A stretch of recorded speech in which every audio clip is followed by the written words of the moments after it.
Signez ici, c'est mieux, avait murmuré le directeur de la banque, ses yeux fuyants comme ceux d'un rat dans les égouts de Paris. J'ai pris le stylo, et au lieu de signer, j'ai gravé mon nom dans sa gorge avec la lame que je cachais dans ma manche. Un geste si précis qu'il n'a pas eu le temps de hurler. Dans le silence ensanglanté de ce bureau haussmannien, j'ai su que ma vengeance ne ferait que commencer, et que le sang sur mes mains serait le premier tribut à une trahison qui m'avait volé 20 ans de vie.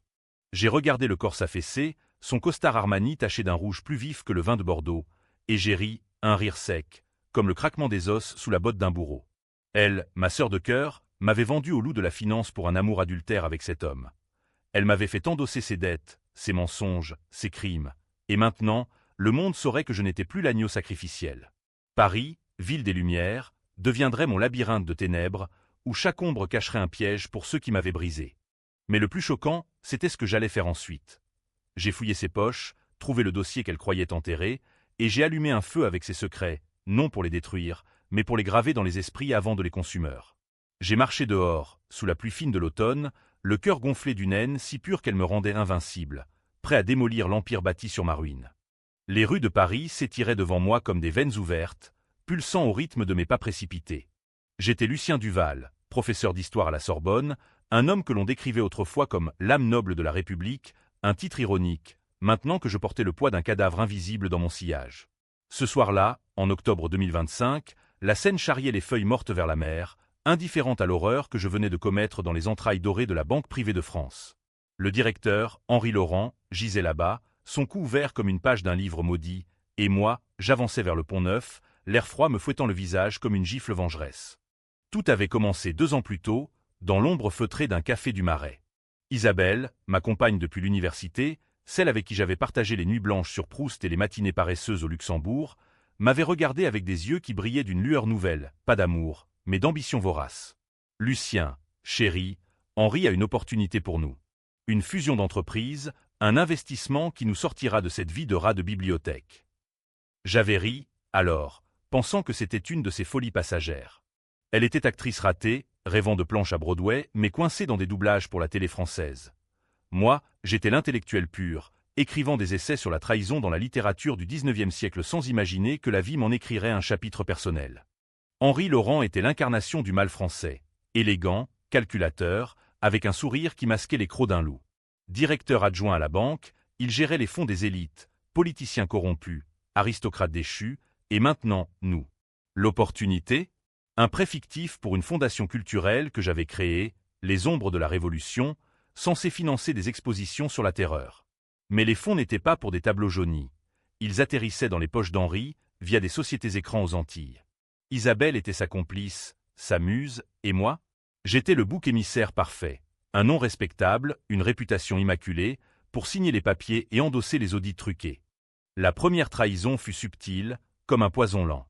Un matin, les gendarmes ont frappé à ma porte de l'appartement rue de Rivoli. « Monsieur Duval, vous êtes accusé de détournement de fonds publics. » Isabelle pleurait dans mes bras ce soir-là, jurant que c'était une erreur administrative, que Henri arrangerait tout. J'ai cru en elle, comme un idiot romantique, passant des nuits en cellule provisoire pendant qu'elle travaillait ses contacts. Les preuves s'accumulaient, mes signatures falsifiées, des transferts bancaires à mon nom, des emails trafiqués. Le procès fut un cirque médiatique, le professeur traître, titrait les journaux, avec ma photo en noir et blanc, l'air hagard, à côté d'Isabelle en larmes, l'icône de la loyauté blessée. J'ai été condamné à 10 ans, mais gracié après 5 pour bonne conduite. Une farce, car en prison, j'avais appris l'art de la survie. Lire les codex des détenus, nouer des alliances avec des anciens de la Légion, et surtout, fouiller les ombres pour trouver la vérité. C'est là, dans la bibliothèque moisie de Fresnes, que j'ai reçu la lettre anonyme. Un extrait de journal intime d'Isabelle, confessant son adultère avec Henri, et pire, leur plan pour me sacrifier. Lucien est si naïf, il signera sans lire. Une fois en tôle, on sera libre. Le papier tremblait dans mes mains, et avec lui, mon cœur se fissurait en une haine cristalline. Libéré en 2024, j'avais changé. Paris, ma ville amante, était devenue une ennemie. Je louais un studio anonyme à Belleville, entouré d'immigrés et de graffitis, loin des boulevards chics. Isabelle m'avait abandonné, selon les tabloïds, pour se reconstruire avec un producteur, Henri, bien sûr, promu directeur après mon affaire. Ils vivaient maintenant dans un hôtel particulier du 7e arrondissement, fêtant leur impunité avec du champagne millésimé. Mais j'avais un atout, la lettre, et un réseau forgé en enfer. Mon premier allié fut Karim, un hacker maghrébin que j'avais aidé en prison à obtenir un diplôme par correspondance. Prof, pour toi, je piraterai la tour Eiffel si tu veux. Nous avons commencé par les petits coups, des fuites anonymes sur les forums dark web, des emails spoofés envoyés aux régulateurs de la Banque de France. Rien de mortel, encore, juste des égratignures pour tester leur peau. Isabelle paniquait, postant des stories Instagram larmoyantes sur la résilience après le scandale. Henri, lui, ripostait avec des avocats véreux, menaçant des poursuites pour diffamation. C'est alors que j'ai décidé d'aller plus loin. J'ai infiltré leur cercle via une ancienne étudiante, Sophie, qui haïssait Isabelle pour un rôle volé au théâtre. Elle est une vipère, professeur. Dites-moi quoi faire. Sophie m'a introduit à une soirée au Fouquet-S, sous le nom de Louis Varenne, un mécène fictif. Là, sous les lustres cristallins, j'ai vu Isabelle pour la première fois depuis le procès, plus belle que jamais, en robe rouge sang, riant aux blagues d'Henri. Nos regards se sont croisés. Elle a pâli, murmurant Lucien, comme un fantôme. J'ai souri, levant mon verre, à la santé des traîtres. Elle a fui dans les toilettes, et je l'ai suivie. Tu es mort pour moi, a-t-elle sifflé, le dos au mur. Pas encore, ai-je répondu, glissant dans sa main un USB avec des preuves partielles. Regarde ça, et souviens-toi qui t'a aimé vraiment. Ce soir-là, j'ai su qu'elle craquait. Les textos anonymes que Karim envoyait, des détails intimes sur leur nuit, volés via un malware sur son téléphone, la hantaient. Henri, sentant le vent tourner, a tenté de m'acheter. Un rendez-vous secret au Louvre, devant la Joconde, ce sourire énigmatique miroir de sa propre hypocrisie. Lucien, vieux frère, c'était un malentendu. Prends ça et disparais. Une mallette de cash, 500 000 €. J'ai pris l'argent, et en sortant, j'ai glissé un traceur dedans. La mallette a atterri dans un coffre de la banque, ironie du sort, et Karim l'a vidé numériquement, laissant Henri endetté jusqu'au cou. Mais la vraie trahison, celle qui me rongeait les nuits, était plus profonde. Dans la lettre de prison, il y avait un post-scriptum. Henri n'est pas seulement mon amant, il est mon frère, et notre secret familial te dépasse. Qu'est-ce que cela signifiait? Isabelle et Henri, frères et sœurs? Inceste? Non, pire, un secret chonju depuis l'enfance. J'ai engagé un privé, un vieux flic à la retraite nommé Moreau, pour creuser. Ces rapports arrivaient par pigeons voyageurs, littéralement, des enveloppes glissées sous ma porte. Les Laurent étaient orphelins de guerre, élevés par une tante richissime qui avait financé la banque. Mais le twist, Isabelle n'était pas la fille légitime. Elle était la bâtarde d'un ministre, et Henri avait falsifié les testaments pour s'approprier l'héritage. Et moi? J'avais été leur prête-nom involontaire pour blanchir l'argent de cet héritage volé. L'arai me consumait. Je planifiais le coup suivant, un faux audit interne, orchestré via Sophie qui avait séduit un employé de la banque. Les documents accuseraient Henri de collusion avec des mafieux corses, une rumeur que j'avais semée moi-même. Isabelle, sentant le naufrage, m'a contacté via un burner phone. Rencontrons-nous. Je t'expliquerai tout. J'ai accepté, au Père-Lachaise, parmi les tombes des damnés. Elle est arrivée, emmitouflée dans un manteau noir, les yeux rougis. Lucien, Henri m'a forcé. Il m'a menacé avec notre passé, notre enfance abusive. J'ai fait ça pour nous protéger tous. Ces larmes étaient vraies, peut-être, mais trop tardives. Protégé? Tu m'as jeté au lion pour ton inceste fraternel. Elle a nié, mais ses mains tremblaient. J'ai sorti un enregistreur, ses confessions, captées par un micro caché. Signe ça, ai-je dit, tendant un papier, un aveu de complicité. Où le monde saura que les Laurent baisent leur propre sang. Elle a signé, brisé, et je l'ai laissé là, pleurant sur la pierre de Balzac. De retour à Belleville, Karim m'attendait avec des nouvelles. Henri fuyait vers la Suisse, mais j'avais piraté son jet privé. Un problème technique l'attendait, un virus dans l'avionique, faisant atterrir l'appareil en urgence à Orly. Les flics l'ont cueilli à la descente, menottes au poignet, hurlant mon nom comme un damné. Les médias explosaient. Scandale à la banque, le directeur impliqué dans un blanchiment milliardaire. Isabelle, ruinée, vendait son appartement pour payer les avocats. Pourtant, au milieu de cette euphorie sombre, un doute me rongeait. Moreau avait trouvé autre chose, un test ADN. Henri n'était pas son frère, il était son père. Un viol familial, caché depuis des décennies. Et moi? J'avais été l'amant innocent, mais maintenant, j'étais le monstre qui exposait cette horreur au grand jour. Était-ce vengeance ou simple cruauté? Paris dormait, indifférente, tandis que je sirotais un pastis amer, me demandant si le sang sur mes mains s'effacerait un jour. Les jours suivants furent un tourbillon de chaos orchestré, un ballet macabre où chaque pas était calculé pour faire trébucher mes ennemis. Henri croupissait à la santé, interrogé sans relâche par des juges aux airs de corbeaux en robe noire. Les journaux, du Figaro à Libération, se délectaient du spectacle. L'empire des Laurent s'effondre, trahison fraternelle ou pire. J'avais fait fuiter l'enregistrement d'Isabelle, édulcoré juste assez pour suggérer l'inceste sans le hurler, laissant les imaginations galoper. Les féministes criaient au scandale patriarcal, les conservateurs à la décadence morale. Moi, je lisais tout ça depuis mon café turc à Belleville, un sourire en coin, comme un dieu païen observant ses créatures se déchirer. Isabelle m'a appelé ce matin-là, sa voix un fil de soie déchirée. « Lucien, tu as gagné. Mais arrête, je t'en supplie. Henri est mourant, un infarctus en cellule. » Mourant? Parfait. J'ai répondu d'une voix douce, presque amoureuse. « Viens me voir. On parlera du passé, comme au bon vieux temps. » Elle a hésité, puis accepté. Rendez-vous au canal Saint-Martin, là où nous avions pique-niqué jadis, sous les saules pleureurs. Elle est arrivée en taxi, silhouette frêle dans un imperméable gris, les cheveux en bataille comme après une nuit de tempête. Nous nous sommes assis sur un banc, l'eau trouble léchant les berges. Pourquoi, Lucien? Pourquoi détruire tout? Ses yeux, verts comme l'absinthe, me suppliaient. J'ai sorti la lettre de prison, froissée comme mon âme. Parce que tu m'as fait endosser tes péchés, Isabelle. Tes dettes, tes amours incestueux, ton héritage souillé. J'ai passé 5 ans en enfer pour que tu puisses baiser ton père en paix. Le mot « père » a claqué comme un fouet. Elle a blêmi, se levant d'un bond. Comment sais-tu? J'ai ri, amer. Moreau. Et bientôt, le monde entier. Sauf si tu signes ça. Un autre papier. Une procuration pour liquider ses biens au profit de ma fondation. Ironie, les fonds volés revenant à l'art qu'elle avait méprisé. Elle a pleuré, longuement, un torrent qui noyait ses mots. Henri m'a violée à 16 ans. La tante savait, mais elle a payé pour le silence. J'ai voulu t'aimer, Lucien, mais il m'a forcé à le suivre, à le protéger. Le prêt, c'était pour payer un chantage, des photos qu'il avait. Son aveu me frappa comme un coup de poignard inattendu. Était-ce vrai? Ou un nouveau mensonge pour attendrir le bourreau? J'ai tendu le stylo, impassible. Signe, et je garde le secret. Refuse, et Paris saura que l'actrice chérie est la fille d'un violeur. Ses mains tremblaient, l'encre coula, noire comme son destin. Ce soir-là, j'ai transféré l'argent, 2 millions, assez pour relancer les ombres de la Révolution en grand. Sophie organisait une expo au Centre Pompidou, la trahison intime, de Sade à nos jours. Mon essai y trônait, anonyme mais virulent, disséquant la vengeance comme un poison noble. Karim, fidèle ombre, me prévint. « Prof, Henri prépare un deal avec les flics. Il balance des noms, y compris le tien, pour les fuites. » Bien. Laissez-le parler.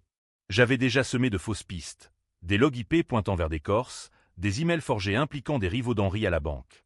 La contre-attaque d'Henri fut vicieuse, comme lui. Un matin, des agents civils frappèrent à ma porte. « Monsieur Duval, vous êtes soupçonné de chantage et d'extorsion. » Isabelle, encore? Non, pire, elle avait craqué sous la pression, déposant une plainte pour harcèlement post-prison. Les preuves? Nos textos, notre rencontre au canal, tout capté par un privé qu'elle avait engagé en secret. Ironie cruelle, la victime devenait bourreau, et vice-versa. Emmené au commissariat du 4e, je ris face au capitaine. Demandez à Laurent. C'est lui qui m'a offert 500 000 pour mon silence. Le juge, une femme acérée nommée Duval, homonyme maudit, me libéra sous caution, mais avec une surveillance. Vous dansez sur une corde raide, monsieur. Dehors, la pluie martelait les pavés. Paris pleurait pour moi, ou se moquait. J'appelais Moreau, creusais plus profond sur Isabelle. Quelque chose cloche. Son rapport arriva vite. Elle n'était pas violée à 16 ans. C'était consentant, un pacte pour l'héritage. La tante avait surpris leurs ébats, menacé de tout révéler, et il l'avait empoisonné. Arsenic dans le thé, un classique français. Isabelle n'était pas victime. Elle était Médéa, la sorcière qui tue pour son sang. La fureur revint, plus acérée. J'organisai le piège suivant, une fausse réunion de réconciliation, chez elle, rue de Grenelle. Elle y vint, espérant une trêve, avec du vin et des regrets fins. Je l'ai drogué, un somnifère dans le Bordeaux, et fouillé sa maison. Dans le coffre-fort, les photos, pas de viol, mais d'amour passionné, et un testament falsifié. Pire, un dossier sur moi. J'avais un secret à moi, chonju depuis l'université. Un plagiat dans ma thèse, couvert par Henri qui m'avait aidé jadis pour un prêt étudiant. Il savait, et m'avait piégé dès le début. Réveillée, ligotée à une chaise, Isabelle me fixa avec haine. « Tu es comme nous, Lucien. Un menteur. » Vrai.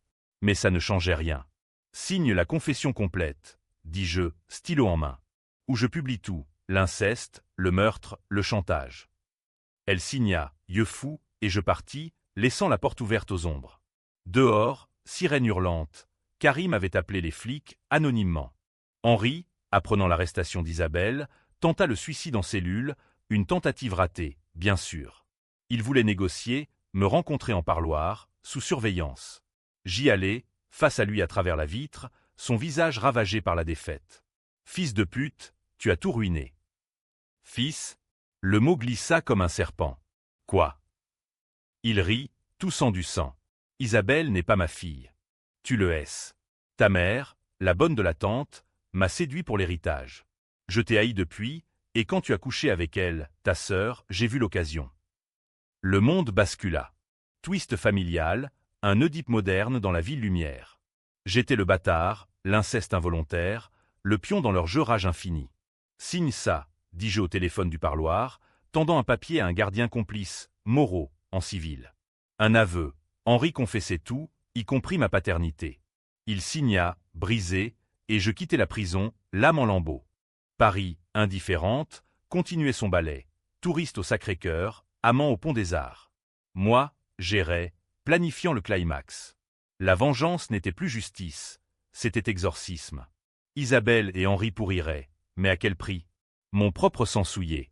La révélation d'Henri me hanta comme un spectre baudelairien, errant dans les brumes de la Seine. Étais-je le monstre, ou la victime d'un destin grec transposé à Montmartre? Lucien Duval, fils de Henri Laurent, amant de sa demi-sœur, l'inceste collait à ma peau comme la boue des catacombes.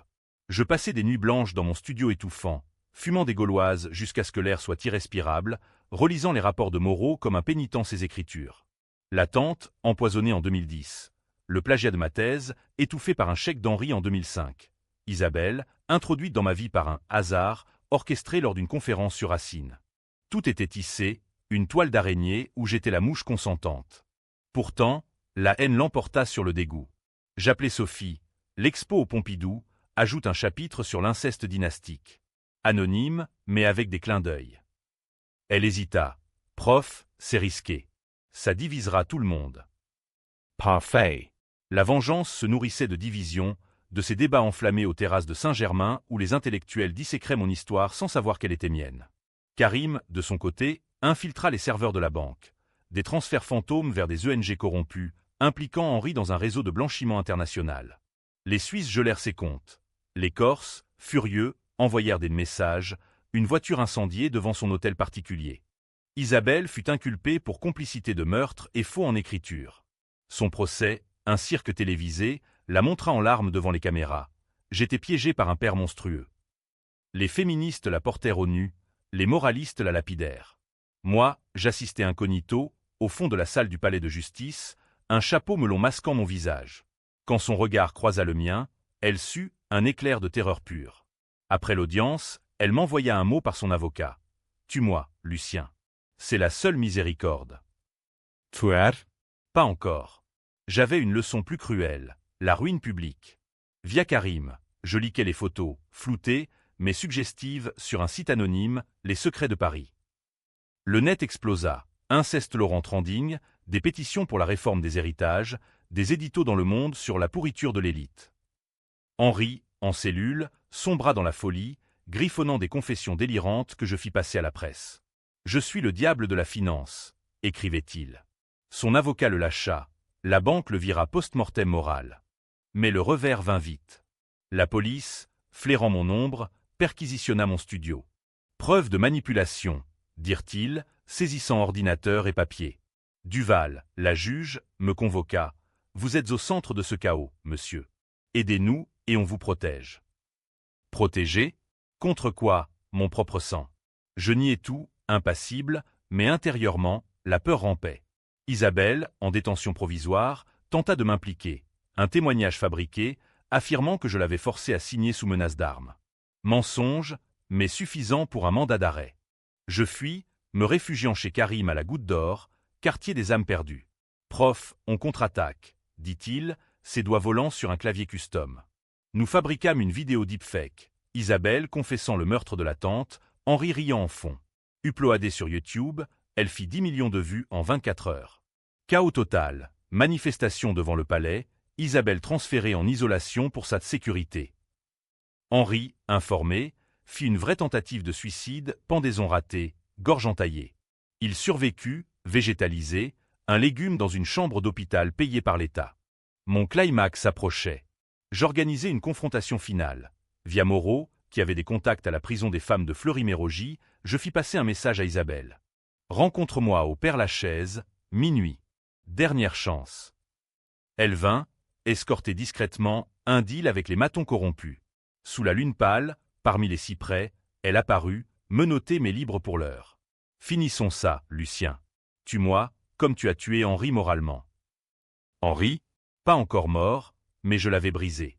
Signe l'aveu final, dis-je, tendant le papier ultime. Renonciation à tout, y compris à la paternité contestée. Et je disparais. Ses yeux flamboyèrent. Tu es son fils, Lucien. Mon frère. Nous sommes maudits. Elle signa, puis, dans un geste fou, sortit un char de verre caché, volé en cellule, et se taillada les veines. Sang sur la terre sacrée. Je la saisis, appelant les secours in extremis. Pourquoi? Altatait-elle. Parce que la vengeance n'est complète que dans la pitié, murmurai-je, tandis que les sirènes hurlaient. Mais c'était un mensonge. La saignée était superficielle. Elle survivrait, marquée. Moi, je m'évanouis dans la nuit, direction l'aéroport d'Orly. Plan B, exil en Espagne, faux passeport grâce à Karim. Paris s'éloignait, lumière clignotante comme des regrets. Pourtant, un appel de Sophie. Prof, la juge Duval sait tout. Elle vient pour vous. La traque commenca. Train, voiture volée, nuit en motel sordide le long de la côte basque. Duval, ironie, portant mon nom, était tenace, une némésis en tailleur. Ces hommes me talonnaient. Une fusillade à Biarritz, balles sifflant comme des serpents. Blessé à l'épaule, je me cachais dans une chapelle abandonnée, bandant ma plaie avec un missel déchiré. Là, dans le silence, le doute m'assaillit. Étais-je le vengeur ou le nouveau Henri? La trahison m'avait modelé à leur image. Karim me sauva, hackant le système de surveillance pour un hélico volé. Nous atterrîmes à Lisbonne, mais le prix était haut. Il fut arrêté à la frontière, extradé pour ses crimes cyber. Adieu, prof. Vengez-moi aussi. Seul, en Algarve, je lisais les news. Isabelle acquittée pour défense nécessaire, ayant tué la tante pour se protéger du viol allégué. Mensonge recycle. Henri, dans le coma, légué à l'État. Ma fondation prospérait, expo record, mais souillée par les rumeurs. La tension montait. Duval m'avait pisté via un traceur dans mon téléphone. Confrontation finale à une falaise atlantique, vent hurlant comme les furies. Rendez-vous, Duval, cria-t-elle, arme au poing. Vous avez détruit une famille pour venger la vôtre, mais vous en êtes le chef maintenant. Vrai. Je lâchai mon arme. Signez ça, ma confession. Et laissez-moi partir. Elle hésita, le stylo tremblant. Twist, elle signa, mais appuya sur la gâchette. Blessure au ventre, non fatale. Pour la loi, dit-elle. Je rampai jusqu'à la mer, vague léchant mes plaies. Vengeance accomplie? Non, un cycle. Paris appelait, ou haïssait. L'exil en Portugal fut un sursis empoisonné, un intervalle où la mer Atlantique murmurait des promesses de rédemption que je n'y croyais plus. Ma blessure à la ventre suppurait sous les bandages improvisés, un rappel constant que la chair est faible, mais la haine immortelle. À Faro, dans une pension anonyme aux murs lézardés, je survivais de pain au chocolat volé et de romans policiers lus à la lueur d'une lampe à huile. Simon, bien sûr, maître des âmes grises françaises. Duval m'avait laissé en vie, un geste de pitié ou de calcul. Son pour la loi résonnait comme une sentence suspendue. Elle savait que je reviendrais, car les Duval, ironie fatale, étaient faits pour se pourchasser. Les nouvelles de France arrivaient par VPN, filtrées par un nouveau allié, un journaliste exilé, Pablo, un Catalan fuyant ses propres scandales. Ton histoire divise l'Hexagone, Lucien. Les uns te voient comme un justicier, les autres comme un psychopathe oedipien. Vrai. Talk shows à la télé, la vengeance de Lucien, héros ou monstre. Isabelle, libérée sous caution, posait pour Paris Match en victime éplorée, son bras bandé, ma pitié au Père-Lachaise devenue cicatrice médiatique. Henri, sorti du coma, balbutiait des non-sens dans une clinique privée, son empire vendu aux enchères pour rembourser les victimes, dont moi, réhabilité par contumace. Mais le twist familial me rongeait. Fils d'un violeur, frère d'une meurtrière, étais-je condamné au sang impur? Je fis tester mon ADN via un labo clandestin à Lisbonne. Confirmation, 99,9%. Pire, une lettre arrivée par Pablo, de la tante, écrite avant sa mort, adressée à mon neveu caché. Elle confessait tout, l'adultère avec Henri pour venger un amour perdu, ma naissance comme pion dans une guerre d'héritage. Protège-toi d'eux, Lucien. La vengeance est un miroir qui reflète le diable en toi. Trop tard. Le miroir était brisé, et les éclats me taillaient l'âme. Je décidai de rentrer. Pas pour tuer, mais pour clore. Un dernier piège, plus subtil, plus français, une manipulation psychologique, un duel d'esprit dans les salons de la capitale. Pablo arrangea un faux passeport. Je volai un train de nuit vers Hendaye, puis un covoiturage jusqu'à Bordeaux. De là, Paris. La ville m'accueillit sous un ciel d'orage, éclairs zébrant le dôme des Invalides comme des veines de foudre. Je louai une chambre d'hôtel miteuse près de Bastille, sous le nom de Victor Hugo, clin d'œil moqueur à l'exilé vengeur. Premier contact, Sophie, toujours fidèle. Prof, l'expo est un triomphe, mais on te cherche partout. Duval a un mandat international. Elle m'hébergea dans son atelier du 11e, entouré de toiles sombres, des portraits de traîtres, inspirés de moi. « Qu'est-ce que tu veux faire ?» demanda-t-elle, ses yeux brillants de cette admiration malsaine. « Un gala. Pour la Fondation. Invite-les tous, Isabelle, ses avocats, les journalistes. » Elle obéit, organisant un événement au musée d'Orsay, sous les horloges figées du 19e. Thème, le temps de la trahison. La nuit du gala, je me glissai incognito, barbe poivre et sel, smoking volé. Isabelle arriva en star déchue, robe noire moulante, bras tatoué d'une rose épineuse, symbole de sa résilience. À ses côtés, un nouvel amant, un politicien de droite, protecteur potentiel. Henri n'était pas là, trop fragile, mais représenté par un hologramme pathétique projeté, sa confession vidéo, loupée comme un fantôme numérique. Les invités murmuraient. « C'est Duval ? Non, impossible. » Puis, mon entrée, un discours anonyme via un écran géant, ma voix modifiée. « Mesdames, messieurs, la trahison n'est pas un acte, c'est un héritage.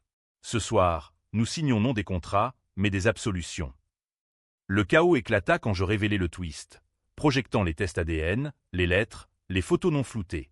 Isabelle hurla, s'effondrant en sanglots. Son amant la lâcha comme une braise. La foule se divisa. Applaudissements pour le héros, huées pour le salisseur. Un journaliste cria « C'est vous, Duval !» Sirène dehors, Duval en personne, franchissant les portes, arme au poing. Fin de partie, Lucien. La confrontation fut électrique, sous les yeux des Monnaies. « Signez votre reddition, dit-elle, tendant des menottes. Je ris. Non. Signez ça. Un dernier papier. Son propre secret, déterré par Pablo, une affaire de corruption dans son cabinet, un juge complice pour couvrir un viol familial dans sa lignée. Chantage Meyerwar. Elle pâlit, stylo en main. Comment. La vengeance est contagieuse, madame la juge. Elle signa, ordonnant à ses hommes de reculer. Partes. Mais ce n'est pas fini. Libre, pour l'instant, je sortis dans la nuit parisienne, pluie battante. Isabelle me pourchassa, hystérique. « Frère. Attends. On peut recommencer. » Recommencer? L'idée me révulsa. Je la repoussai dans une flaque, la laissant hurler. Henri, informé par télé, fit une rechute fatale, arrêt cardiaque, seul dans sa chambre. Mort naturelle ou empoisonné par le remords. Peu importe. Son testament, falsifié par moi via Karim, libéré sous caution, léguait tout à la fondation. Mais le vrai climax vint 2 jours plus tard. Une lettre de Duval. Rencontrons-nous au pont des Soupirs, non, au pont Neuf. Minuet. Pour signer la paix. Page. Ou trêve. JY Coeurbatant. Elle était là, silhouette solitaire, vent fouettant sa jupe. Vous avez gagné, Lucien. Mais à quel prix? Votre âme est aussi noire que la leur. Vrai. Nous parlâmes des heures, confessions croisées, son viol d'enfance, ma trahison auto-imposée. Puis, le geste final, elle me tendit un pistolet. Finissez-le, ou finissez-vous. Je pris l'arme, visai la scène. Un coup dans l'eau, écho tonitruant. Pas de sang de plus. Elle hocha la tête, et nous partîmes chacun de notre côté, ennemis ou alliés dans la damnation. Paris, à l'aube, semblait purifié. Mais je savais, la vengeance n'apaise pas, elle métastase. Les semaines suivantes furent un épilogue flou, un brouillard où Paris se recomposait comme une mosaïque brisée. Ma fondation florissait, expo bloquant les rues du Marais, essai sur la vengeance vendue à l'appel, Duval, le nouveau Sade. Titraient les critiques, mi-admiratifs, mi-répugnés. Isabelle disparue, rumeur d'un couvent en Provence ou d'une clinique en Suisse pour traitement psychique. Son amant politicien, éclaboussé, démissionna dans un scandale de mœurs. Henri reposait au cimetière de Passy, tombe anonyme payée par l'État, ironie, le diable enterré par les damnés qu'il avait financés. Moi, j'errais, fantôme parmi les vivants. Duval m'avait offert une trêve fragile, le dossier sur elle enterré, en échange de mon silence sur les Laurents. Nos chemins se croisèrent une dernière fois, au café de Flore, terrasse bondée de touristes ignorants. Buvez un café, Lucien. Pour sceller. Nous trinquâmes à l'absinthe, amère. Étais-tu dupe ou complice? Demanda-t-elle. Les deux, avouai-je. Comme toi. Elle partit, laissant un numéro, si la vengeance appelle à nouveau. Mais elle n'appela pas. Au lieu, un nouveau twist surgit, plus vicieux que les précédents. Une lettre anonyme, postée de Marseille, « Tu n'es pas fils d'Henri. » La tante mentait. Ton vrai père est le ministre, celui dont Isabelle est la fille légitime. Inceste pur, sans demi-teinte. Test ADN joint, négatif pour Henri, positif pour un mort depuis 2010. Le monde tournoya. J'étais l'amant de ma propre sœur?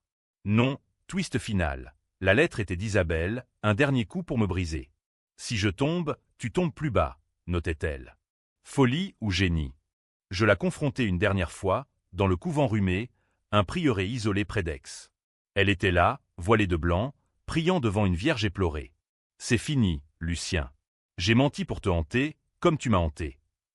Ses yeux, vides, ne mentaient plus. Signe ça, dis-je une ultime fois. Un pardon mutuel, légal, pour clore les poursuites. Elle signa, larmes coulant. Es-tu heureuse? Demandai-je. Non, mais libre. Je partis, laissant le prieuré à ses silences. De retour à Paris, le dénouement se cristallisa. La Fondation lança un prix, Duval de la vérité, ironie suprême, récompensant les whistleblowers. Sophie en fut la première lauréate, pour son expo. Karim, acquitté pour manque de preuves, m'envoya un clin d'œil virtuel. On recommence quand?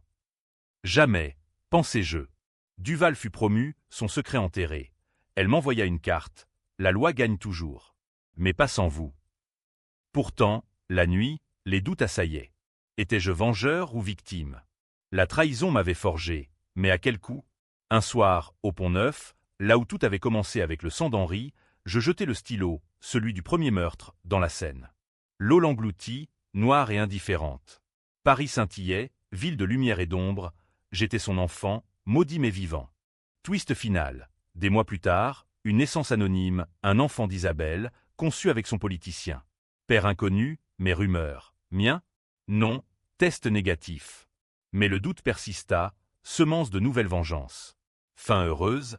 BKCH. Je partis pour l'Algérie, terre de mes ancêtres imaginaires, enseignant l'histoire à des gamins des rues. La haine s'apaisa, mais jamais ne s'éteignit. Signé ici, pour la paix, ou pour la guerre suivante. Et ainsi, dans l'écho des cloches de Notre-Dame, ma saga s'achevait, laissant les lecteurs divisés, héros ou démons. À vous de juger.